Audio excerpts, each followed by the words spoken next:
German chancellor Olaf Sholes ने अमेरिकी सदर डोनाल्ड ट्रंप के गजा से फ़लस्तीनियों को मिस्र और उर्दन मुंतकिल करने के मंसूबे को नाकाबिले कबूल करार दे दिया।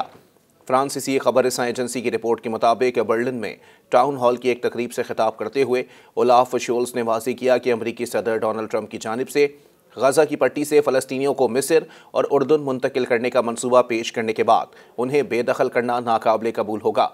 वो हालिया अवामी बयानात की रोशनी में वाज़ेह तौर पर कहते हैं कि गजा के शहरियों के नकल मकानी का कोई भी मंसूबा नाकाबिले कबूल होगा। जर्मनी के चांसलर ने मसला फ़लस्तीन के 2 रियासती हल के लिए अपनी हिमायत का इआदा किया और कहा कि फ़लस्तीनी अथॉरिटी को गजा की पट्टी की जिम्मेदारी कबूल करना चाहिए। शोल्स ने कहा कि अमन सिर्फ इसी सूरत में आ सकता है जब खुद मुख्तार मुस्तकबिल की उम्मीद हो। वो तमाम लोग जो ये खुद मुख्तार मगरबी किनारे और गजा के बगैर फ़लस्तीनी रियासत का तसव्वुर रखते हैं वो समझ लें कि ये मंसूबा काम नहीं करेगा।